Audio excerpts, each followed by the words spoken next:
Hey, greetings everyone, and welcome back to another episode of Plan B Success.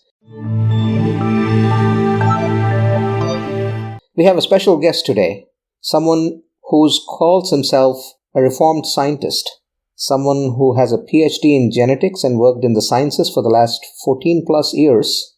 Michael Barnes is here to join us today, not just talk about his erstwhile career, but he's done something different. He's actually started a company where he does several things. We'll look into what all he does. Awakened Innovations is what it's called. And also, he's into business coaching, especially helping nonprofits perform better. So that's what we're going to talk about today. So welcome, Michael. It's great to have you here. Thanks very much, Rajiv. It's great to be here. Thanks for inviting me on. All right. So why don't you tell us a little bit about yourself, Michael, and what you're doing with Awakened Innovations, and then we'll jump into your history, your genetics background. Sure. So what I'm doing right now is a number of different things, and mainly it all flies under the banner of Awakened Innovations. So I started a company called Awakened Innovations, and it started out with the purpose of connecting nonprofits with the service providers that they need. So nonprofits are businesses. Most of them won't admit that. And they need all the same help that a for-profit business does. But most of the time, they don't really know how to find good people. And I found that I was also networking with a lot of service providers who would do a great job. So I asked myself, how can I get these people together before problems happen? And that's where Awakened Innovations is born. That was the original concept. If you know Upwork or Freelancer, the websites, This is sort of an upscale Upwork for nonprofits. So we do vetting of our service providers, and at least the providers that I know of on Upwork, or the ones I use, are not as high level. For instance, business consultants and bookkeepers and accountants and that sort of stuff. So we also do training of nonprofits to help them do better. We're developing a boot camp with one of our partners. And the basic concept, and I'll tell a little more as I get into my background, is being successful in nonprofits using business principles. So that's something that you don't hear about too much. So that's pretty exciting. And then the most recent thing that I've started working on, which also flies under Awakened Innovations, is Cincinnati Hacking Homelessness. So we're looking to get 100 people in a room for a weekend, come up with innovative solutions around homelessness, and then implement. So spin off for-profit companies, nonprofits, social ventures, whatever comes out of that weekend. So it's a bit long-winded, but that's what I'm up to with Awakened Innovations. And how long has Awakened Innovations been in place? It has been in place, incorporated about a year ago, sort of started shopping the idea around, talking about it, I guess, January of last year, so coming up on 2 years. So let's talk a little bit about your background. You're being a genetic scientist, and what was that career like, and how did you make the shift? Sure. So, as I tell everybody, it was a direct transition. So I live in Cincinnati now. I came out here to study at University of Cincinnati College of Medicine and got my PhD in genetics. Then ended up over at Cincinnati Children's Hospital. I didn't even know this when I started, but it just became more incredible the longer I was there. But it's now the second ranked pediatric research institution in the United States. So, we do great research. And I worked on arthritis in kids, so helping to understand the causes and, work on treatments and diagnostics and that sort of thing. And at some point, the institution decided that they wanted what's called a biobank. So to research disease, you need samples from healthy people and sick people, right? And a biobank is where you store it. So I built that and took that from one employee to 17, $2 million a year budget, working with about 35 investigators. So it was a really cool experience, and I eventually got it to where I had originally envisioned it. And that would be my first hint to everybody, is have huge dreams, because I reached my dream. I reached my vision and I didn't know what to do next. So I left Cincinnati Children's and went and worked for a genetic testing lab for a little while, so direct industry. It was a startup company that, after I left, was sold to a mega corp, and they do genetic testing, get people on the right meds for ADHD, PTSD, and depression. And after a while, decided to leave there and completely switch what I was doing. As you mentioned, I've done business coaching, so I went into business coaching at that point, and my background up to that really kind of made sense. So, I built the Cincinnati Biobank, basically a business inside the institution. I helped transform Assurex, the lab, at least while I was there. So I had a good run for about 2.5 years of business coaching. And as I said before, I talked to a lot of service providers and nonprofits. And I started hearing stories from nonprofits about a church. They paid $5,000 up front for a website. Company vanished halfway through. They lost their money and never got the website. Another one was on their third web developer and had spent $10,000 for a simple website, and on and on. And so I decided that as my next career, I'd like to help the nonprofits do better, because I had a lot of interest in nonprofits, and they do great work and they need help. So that's how I got to this point. Along the way, I got involved in the Cincinnati startup community. I've mentored at some of the accelerators, UpTech, which is in Northern Kentucky, University of Cincinnati Accelerator, Flywheel, the hub for social entrepreneurship in Cincinnati. And so it's been a whole lot of fun, done a lot of different things, and enjoying this sort of eclectic path. Awesome. So let's talk a little bit about your business coaching career. So how did you get into that, and how did you get started? Yeah, so there are a lot of ways to get into business coaching. And when I went into it, it was my first foray into entrepreneurship. And so I wasn't ready to do it on my own. So what I did was I purchased a franchise from a company called Action Coach. And I quit this about 2 years ago when I was starting Awaken Innovations. But, Action Coach, the world's largest business, or best business coaching for 25 years across, all continents and all that kind of stuff. So they had systems in place that we could use. We also developed our own ways of doing things. And I also, as well as having a couple of Action Coach specific coaches, I found my own coaches outside of the organization. So, if someone's interested in getting into business coaching, you can do it yourself, or there are a number of franchises that you can buy into so that you have the materials. And how was that, the 2 years that you did it, the business coaching aspect of it? It was interesting. It didn't go as well as I would like. And so, I worked with some companies and I did some great stuff.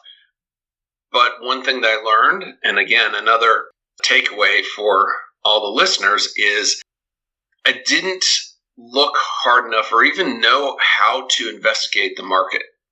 And so, at least here in Cincinnati, the market is saturated with business coaches. There are all sorts of places you can go for free business coaching. Believe it or not, Cincinnati is one of the top areas of the country for startups and accelerators. Right. So it was really a challenge. And so, the clients I got did great things with them. But I would say that anyone looking to get into a new business should do better due diligence. So what's your mission with Awaken Innovations? I know you're doing a lot of different things under that umbrella. So where do you want to take that company?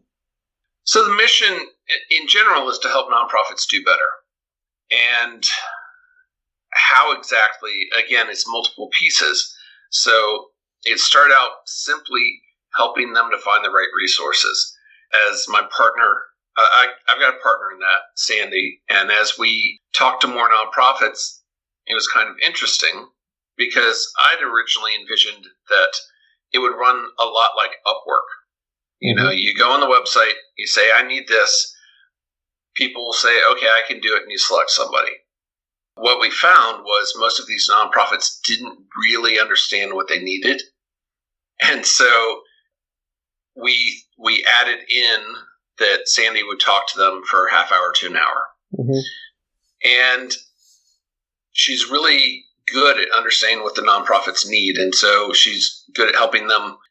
Every single one comes and says, I need more money. Right. And that is generally not the case. Generally, they need systems and processes. They don't understand their market. They don't have a USP, a unique selling proposition, and they don't have clear marketing. Mm-hmm. So we have providers who can help with all of those things to help turn the nonprofits around and get their message out so that they can do, whatever it is, whether it's anti-human trafficking or rescuing animals, whatever. We help them to better fulfill their mission. And as I said, we're doing the training and this Cincinnati Hacking Homelessness. Most of that is done by nonprofits these days, work with the homeless. And so finding ways to be innovative.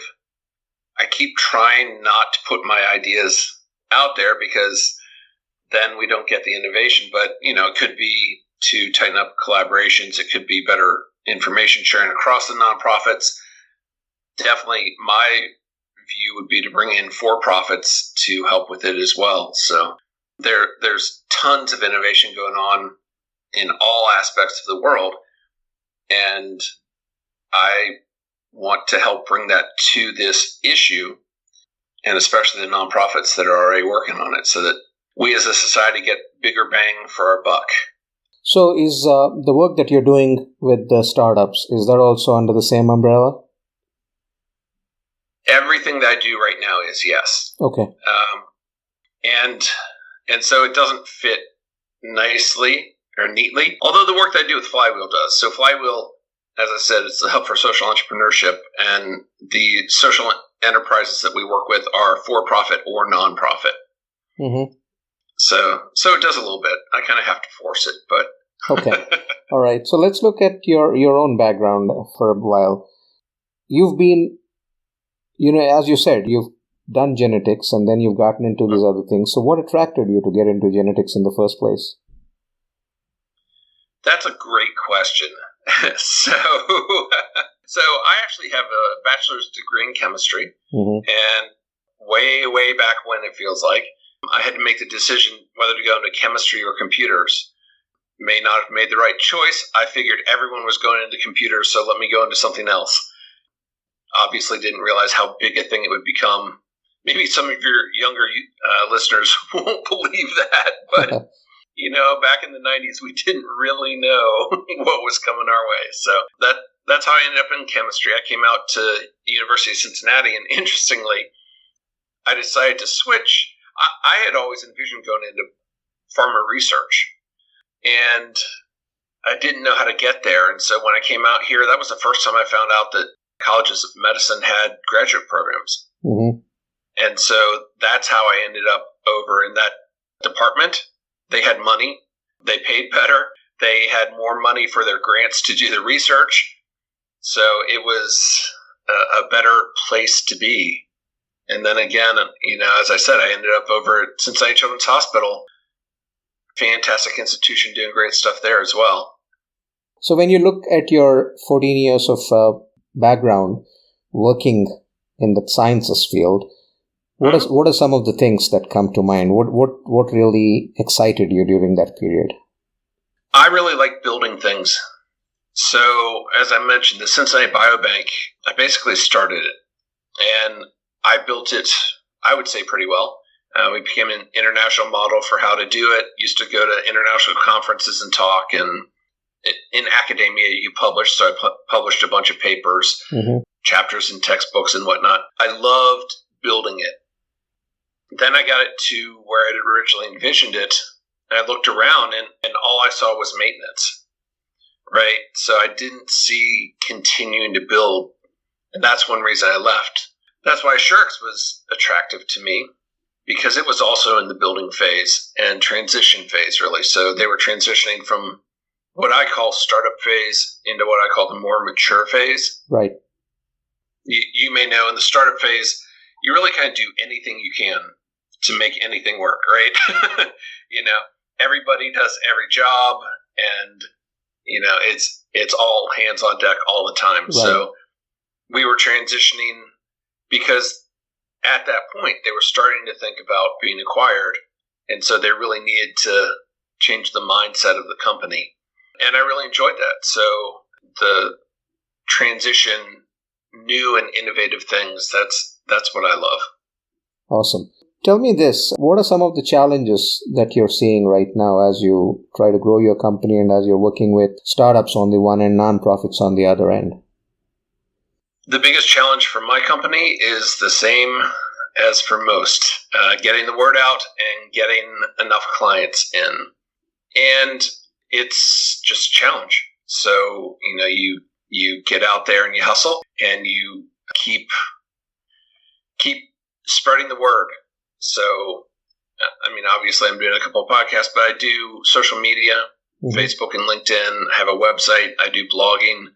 I have a partnership with this company that has an online media distribution platform. I know the owner of it, so I publish there. And, we do events. I do networking.